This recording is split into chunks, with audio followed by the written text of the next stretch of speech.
I'm Aaron Baker from PhoneDog.com, and a new tablet is in the office. It's the Samsung Galaxy Note 8.0, and it's available right now for $399 in a Wi-Fi version. It's white, it's not as big as the 10.1, and it's got some great specs like a 1.6 gigahertz quad-core Exynos processor and a 4,600 milliamp hour battery. Is it the tablet to get? Let's find out in the full review of the Galaxy Note 8.0.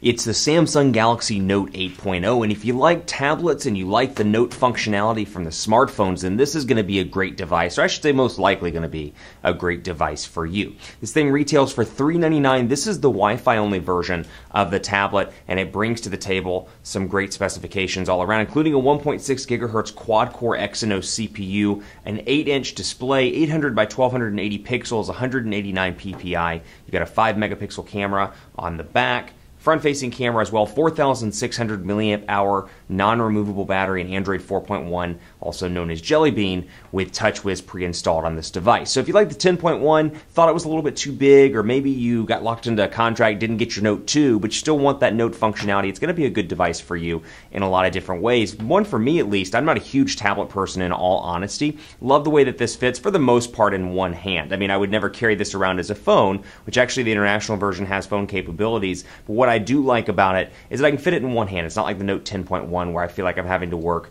with two different hands at all times. So it's got the S Pen, and you can see overall design very similar to what we've seen before from Samsung. You've got your infrared port, your volume rocker, power button up top, 3.5 millimeter headphone jack, and then over here micro SD card slot. Down at the bottom, you've got your speakers and your micro USB charging port. Over here, physical button for home, and like any other Galaxy Note device, or Galaxy S4, or Galaxy S3 for that matter, press and hold, and it activates recent applications, Google Now, and then of course deleting as well. And then from here you can delete your recent applications, but look and feel very similar to what you would expect from a Note device, very similar to the Note 2, to even the Galaxy S3, and the overall look and feel between TouchWiz, Android 4.1, and the overall package you get from Samsung. Now, before we get too far into it, I want to give special thanks to our partners at Best Buy Mobile for giving us devices like this that we give to you on the site through our Instant Win game. When you walk into Best Buy Mobile, you'll deal with unbiased reps, whether it's Verizon, AT&T, Sprint, or T-Mobile that you need. They're going to get you hooked up and ready to go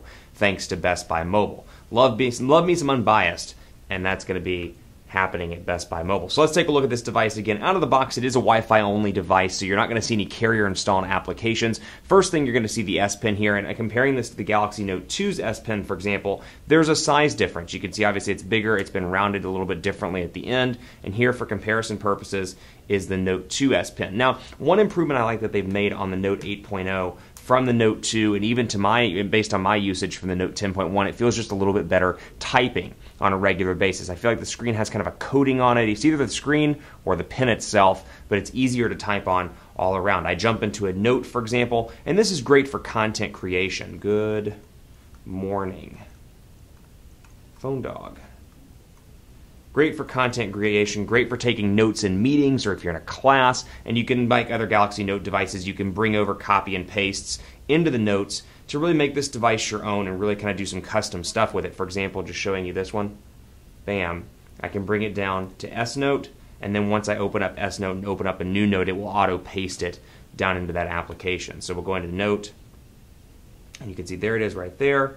Go ahead and make it a little bit smaller, and then I can get rid of the text around it or the area around it and say, hey there, and have some fun with it. Now I can send that via text message, I can send that via a wealth of other applications as well, so I really like that functionality. Otherwise, pretty similar, like I said, to what you would expect from a TouchWiz based device that's running Android 4.1. There are some minor improvements though. For example, come up here and take a look with me, and you can see, actually I'll back out and start from the beginning. You can see your shortcuts up here at the top. You're used to these. A little bit of a different color scheme, but overall very used to this all around. So we'll jump over here, get out of Wi-Fi for a second, jump into sound, and you can see all of your different applications that are taking advantage of that 8-inch display. Obviously you have two columns here, and you see that throughout most of the device thanks to the larger display. Kind of like what you would see on the Note 2 in landscape mode, and a lot of different applications you see in almost every application over here. So I can go to display, for example, and it's got a lot of the great features that their devices have, their smartphones have. Home screen mode is a great one. Perhaps somebody's new to the tablet space, new to Android, and you want to get them set up and kind of get started with it for a couple of weeks before you unleash them on the world of Android. The great thing about that, you can jump over here to easy mode, and it creates some easy widgets for them, customizes the home screens, shortens it a little bit so you've got 3 home screens. A lot easier to manage. I believe it is 3 actually. If I go into easy mode, let's take a look and see what it looks like. Actually, no, I'm sorry, it is 5 home screens. But you've got some great shortcuts here out of the box. So you can put this up on easy mode, give it to your grandma, give it to somebody that's new to tablets, and they've got quick shortcuts to all of their most likely favorite applications. And of course, you can add applications either before you hand it to them, or they can do it themselves once they get a little bit more familiar. You can obviously see that it's shortened the applications down here that you could still, or should be able to still, take that back, that's a widget. Let's just do group play, for example. Yeah, you can still add, even in easy mode, stuff to that area down by the app drawer. So we can go back to home screen here, go to basic mode. We're going to throw it back on basic mode because we know Android. We're Android wizards, right? Right. And we'll go back down here to settings and take a look at some of the other stuff. Battery, obviously, you got your physical battery percentage indicator, which you know that I love on Samsung's TouchWiz enabled devices, but otherwise pretty similar, pretty stock Android setup here with the S Pen functionality. I can change a couple of things, the attach and detach sound, quick command settings, air view as well, and that's what you're seeing right here, the air view stuff, where when I press and hold, I'm actually not touching the display, but it's showing me language and input, and if I have a video sample, I'll show you exactly where it comes in really handy all around. Let's see, video player. And yes, I do have one. So I'm not even touching the display, and you can see it's giving me a preview of the video. You can see it's playing, oh, Shazam. And then of course, I can click it if I want to and go right into that.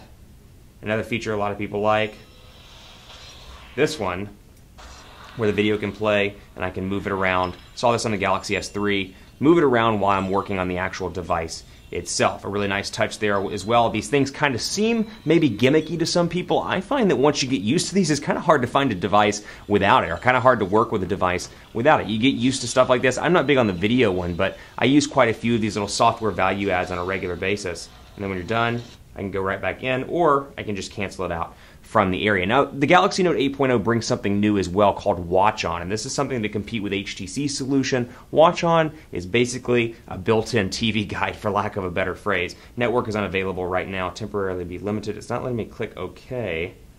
Don't know why.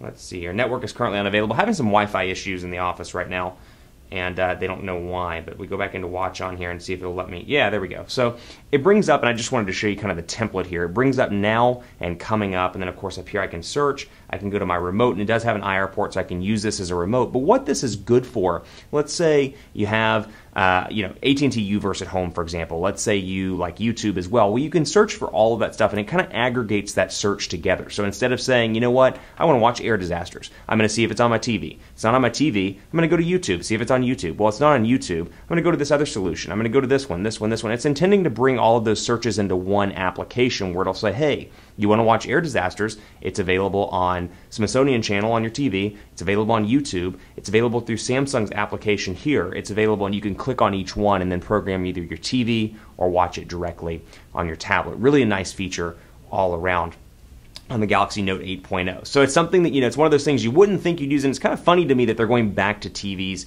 after all these years of tablets and kind of taking one step forward and one step back, at least with TVs. But I find that to be particularly useful, and at least, as I said in my snapshot review, I feel like Samsung's finally bringing together all of their houses, if you will, between electronics, between telecommunications, between TVs, between, at some point, we're going to have a tablet that runs your TV, your washing machine that's made by Samsung, your refrigerator, all of that different stuff.